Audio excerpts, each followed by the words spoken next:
Welcome, Trooper staff. Today we're going to talk about FERPA and going over some different training for it. What is FERPA? FERPA stands for Family Educational Rights and Privacy Act, federal law that protects the confidentiality of students' information. FERPA protects personal identifiable information for students' educational records for disclosure without written consent from parent or eligible student, unless an exception to that consent requirement applies. This includes any and all records, including emails, student files, and personal information. What does FERPA provide? FERPA gives parents and eligible students the right to prevent the disclosure of personal identifiable information from their educational record without consent, access to review and inspect students' educational record, request correction of those educational records. You may ask, who is required to follow FERPA? FERPA applies to all educational agency, school districts, and institution, i.e. public elementary and secondary school, also post-secondary institution, that receive funds under any program administered by the Secretary of Education. What information does FERPA protect? Well, it provides protection against disclosure to educational record, but also allows directory information. We're going to go a little further in these two. When looking at educational records, it is defined as those records that are directly related to a student, maintained by an educational agency or institution, or by a third party acting for the agency or institution. Example of these: students' grade/progress reports, grade point average, attendance record, disciplinary record, academic or physical testing, health records. A lot of schools have gone to digital records keeping has replaced traditional paper files. Classroom assignments and assessments are often delivered online via laptops or tablets. Teachers use social media platforms, websites, and free apps in class to help provide information and instruction to students.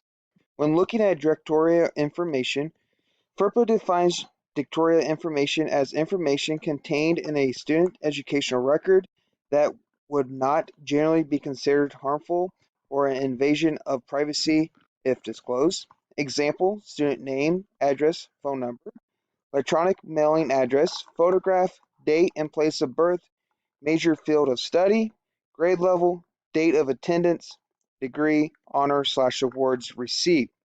FERPA allows schools to disclose this information without consent, but they are required to allow parents and eligible students a reasonable amount of time to request that the school does not disclose any of this information.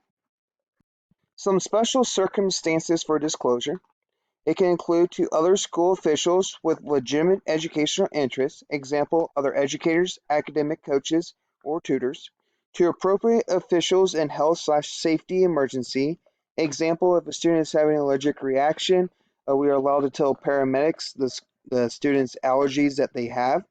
In response to any other subpoena issued for a law enforcement purpose, the educational institution may release those records. In the event of a disease outbreak like COVID or a campus shooting, for instance, a school could legally share students' education records with designated personnel and law enforcement officers. When dealing with FERPA and law enforcement, a law enforcement unit official who is an employee of a school or district generally would be considered a school official to whom the school or district may disclose without consent educational records if the law enforcement unit official meets the criteria specified in the school or district's annual notification of FERPA. Law enforcement records that are covered and educational institutions, such as the campus security officers, are not considered educational records. When dealing with FERPA and school security surveillance, images of students captured on surveillance recording qualify as educational records when photos or videos is directly related to a student and maintained by the educational institution. How to tell if a recording is directly related to a student? Whether the recording is used for disciplinary actions involving the student, whether the recording depicts an activity that would reasonably result in the use of disciplinary action, show a student violating the law, or show a student getting injured, attacked, victimized, ill, or having a health emergency. Whether the school intends to make a specific student the focus of the recording, whether the content contains personal identifiable information from a student educational. Continuing with FERPA and school security surveillance, when are recordings not considered directly related to a student? When a student image is simply incidentally to the activity depicted in the recording. When a student is shown participating in school activities open to public and the recording does not focus on any specific focused student. When surveillance recordings that are created and maintained by a school law enforcement unit are not educational records and therefore not confidential. If, however, those records are provided to and then maintained by the school, they become educational records. When looking at FERPA in immigration and custom enforcement, if I shows up at the school office and seeks access to student records or the student themselves, the school administration should ask the ICE personnel to identify the legal basis of the request. To receive access to the student record, requesting agency needs a valid court order or subpoena in compliance with FERPA or immigration laws or regulations. How can we ensure our school is FERPA compliant? Raise FERPA awareness, ensure all employees are aware of FERPA and that it's their duty to comply with its provisions. Confirm that FERPA applies to you. FERPA applies to any school that receives federal funding from programs administered by the U.S. Department of Education. Know the rights, protection, and expectation. It's the job of every school employee to learn, understand, and comply with FERPA. Choose compliant vendors. Choose third-party vendors that will comply with FERPA. As well, train all school employees by conducting yearly training on FERPA. Implement compliant policies and procedures.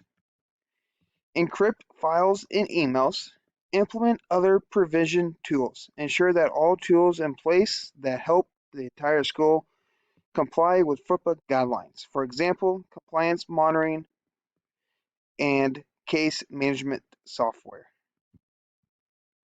When dealing with FERPA in the classroom, keep any student data you have secured. Store your student data and information using your school data management system. Don't email information to unverified parent email addresses. Be sure you're not accidentally disclosing student information to the wrong people. Keep any physical graded materials or grade books in secure, safe places. Don't discuss student information with others unless the person has a legitimate educational goal. As an educator or staff in our school, the best way to share FERPA information with other school staff, the best way to share a student's sensitive information is in person and not over email. Email is not the most secure method of communication. Looking at Geary County School District USD 475 school policy on FERPA, the district may disclose student directory information when necessary and the student parent or legal guardian has consent in writing. Directory information to an enhanced vendor providing photography services, class ring services, yearbook publishing services, and similar services. Any information requiring disclosure present to state statutes. Student data present to any lawful subpoena or court order directory such disclosure, and student data to a public or private post-secondary educational institution for purposes of application or admission of a student to which post-secondary educational institution with the student's written consent. Also, students' data may be disclosed to the authorities personnel of an educational agency or the State Board of regents who required disclosure to perform assigned duties, the students and the parents or legal guardians of the students, provided the data pertains solely to the student. Also, student data may be disclosed to authorized personnel of any state agency or to a service provider of a state agency, educational agency, or school performing institution. Assignment or reporting provided a data sharing agreement between the educational agency and other state agency or service provider provides the following: purpose, scope, and duration of the data sharing agreement. Recipient of student data use such information solely for the purpose specified in the agreement. Recipient shall comply with data access, use, and security restrictions specifically designed in the agreement. Students' data shall be destroyed when no longer necessary for the purpose of the data sharing agreement or upon expiration of the agreement. For more information, please refer to the following references.